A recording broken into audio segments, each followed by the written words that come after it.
47 लोगों को अभी तक हिरासत में लिया जा चुका है और उनसे ही पूछताछ की जा रही है कि किसके कहने पर वो भीड़ का हिस्सा बने और उसके बाद जो पत्थरबाजी की, आगजनी की, पेट्रोल कहां से, ये तमाम ऐसे सवाल है जो कि अभी इन्वेस्टिगेशन का हिस्सा बने हुए हैं। साथ ही आपको ये भी बता दें कि social media mobile surveillance van को भी मौके पर तैनात किया गया, उसके जरिए आसपास के डाटा को डंप किया जा रहा है कि कल सोशल मीडिया पर किस तरीके की मूवमेंट थी, कौन कौन से सोशल मीडिया पेज ऐसे थे जो कि एक्टिव थे, जो लगातार बरगलाने की, लोगों को अफवाह फैलाने की साजिश जो है वो की जा रही थी। लेकिन दूसरी तरफ मैं आपको तस्वीर दिखा दूं, ये जो रोड है पूरी मार्केट है, काफी रौनक इस मार्केट में अमूमन रहा करती है, लेकिन आज आप देखेंगे सिर्फ सिक्योरिटी फोर्सेस के अलावा कोई भी यहां पर नहीं है। तमाम जो दुकानें हैं वो बंद है, लोग जो है वो आप देखेंगे कि घरों पे अपनी बालकनी में मौजूद है, लेकिन नीचे किसी को आने की इजाजत नहीं दी जा रही है। लेकिन कल यही वो सड़क थी, यही वो जगह थी जहां पर उपद्रवी हिंसा कर रहे थे, जो दंगाई है यहां पर बवाल कर रहे थे और यही कारण है कि आज पुलिस अगले ऑर्डर आने तक जो कर्फ्यू का अल्टीमेटम है वो यहां पर डिप्लॉय किया जा रहा है। अगर अभिषेक आपको तस्वीरें दिखाएं तो आप देखेंगे कि लोकल पुलिस, महाराष्ट्र पुलिस और उसके अलावा आसपास के जितने भी सराउंडिंग्स जिले हैं वहां से लेते हैं। नागपुर हिंसा पर वीएचपी की मांग सामने आई है। दंगाइयों के घरों पर बुलडोजर का एक्शन हो, ये वीएचपी की ओर से मांग की गई है। साथ ही ये भी कहा गया कि धर्म ग्रंथ में आग लगाने के आरोप गलत है।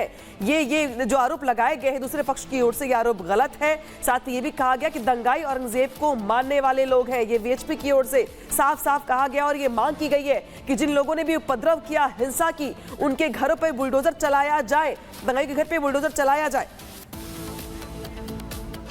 अगर इनको सड़कों पे ही लड़ाई लड़नी है तो हमारे बजरंग दल के कार्यकर्ता भी लड़ने को तैयार हैं। एक तरफ जहां पे इनकी गलती होगी वहां संविधान की दुहाई देंगे और जहां कोई ऐसा इशू होगा ये सड़कों पे पूरा आगजनी करेंगे, पूरी तोड़फोड़ करेंगे और पूरी प्लानिंग से किया गया है।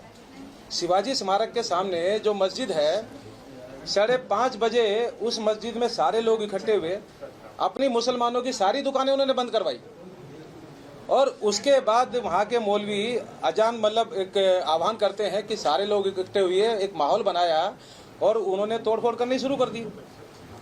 लोगों को तो मारा ही मारा, तोड़फोड़ की, एक का घर भी जलाया। आपको तो ध्यान भी होगा, सुबह न्यूज़ में भी देखा होगा कि माननीय डीसीपी साहब का भी कुल्हाड़ी मार के अंगूठा काट दिया गया है। 3 डीसीपी लेवल के अधिकारी घायल हैं, कई पुलिसकर्मी घायल हैं, कई जो फायर ब्रिगेड के जो कर्मी आए थे उन्होंने खुद ही बताया कि तलवारें ले लेके वो घूम रहे हैं। तो उनके तो हर घरों में पुलिस ने तलाशी लेनी चाहिए। ज़्यादा से ज़्यादा घरों में वहाँ हथियार मिलेंगे और औरंगजेब को अगर ये मानने वाले लोग हैं तो हमारा मानना है कि वो आतंकवादी हैं। वो ऐसी मानसिकता के लिए हैं कि जो कट्टरपंथी के लिए अपने बाप की बलि दे सकते हैं, अपने भाई की गर्दन काट सकते हैं। ये मानसिकता भारत के लिए खतरनाक है। के पास वापस चलते जतिन, वीएचपी की ओर से साफ साफ ये कहा जा रहा है कि जो लोग औरंगजेब को मानने वाले हैं उनकी ओर से ये उपद्रव किया गया। साथ ही उनकी ओर से ये भी कहा जा रहा है कि बुलडोजर एक्शन लिया जाए। लेकिन अभी तक चूंकि जो स्टेज है बहुत प्राइमरी है जांच को लेकर के, लेकिन जो लोग थे उपद्रव करने वाले वो कौन थे, कहां से आए थे, उनकी पहचान क्या है, वो क्या आपस में जुड़े हुए थे या एक ग्रुप था या कहीं बाहर से आए थे, कुछ पता चल पाया है क्या इस बारे में?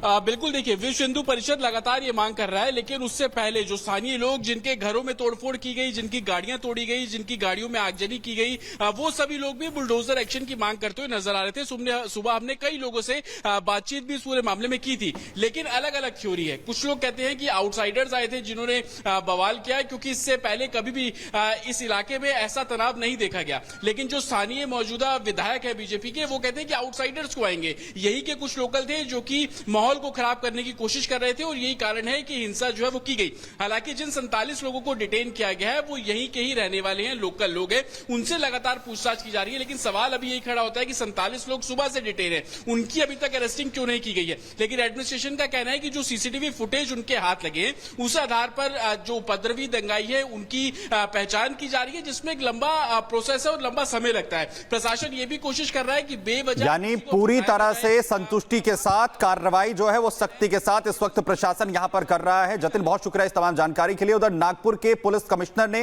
रिपब्लिक भारत के साथ बातचीत में कहा कि सीसीटीवी के जरिए दंगाइयों की पहचान लगातार की जा रही है। सुनिए आप।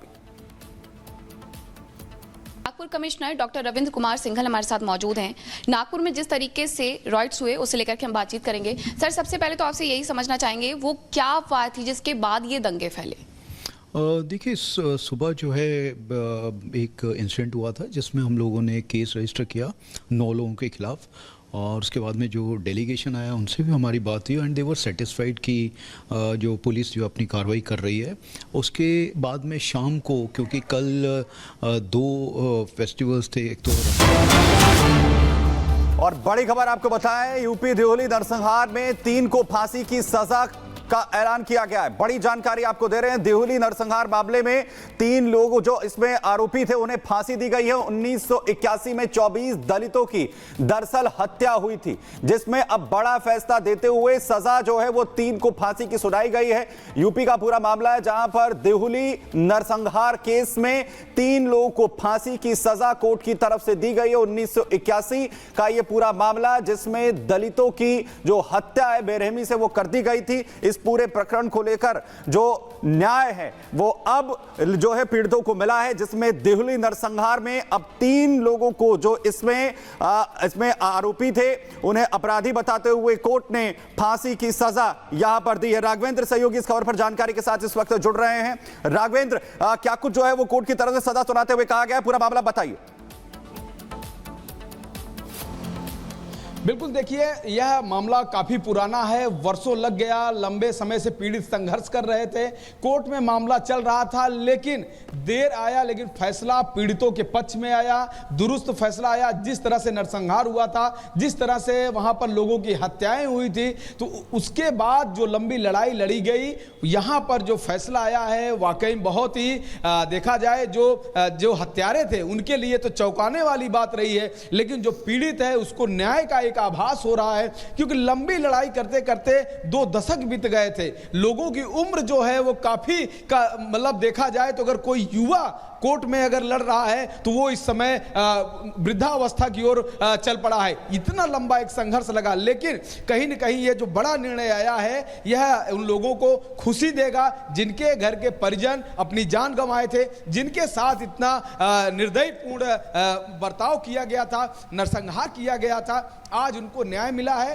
कहीं न कहीं यह जो फैसला आया है वो पीड़ितों के लिए एक मरहम लगाने जैसा है। पीड़ितों से अब मिलने के बाद पीड़ितों का जब बयान आएगा तब वो अपनी पीड़ा व्यक्त करेंगे कि आखिर कितना संघर्ष, क्या कुछ नहीं झेला है उन लोगों ने, इतना लंबा जो वक्त उन्होंने लड़ाई लड़ी है इस मामले को लेकर के। अब कहीं न कहीं कोर्ट के द्वारा उनको ये बड़ी जो राहत मिली है, इस पर कहीं न कहीं जो पीड़ित परिवार है वह आज खुशी जाहिर कर रहा होगा।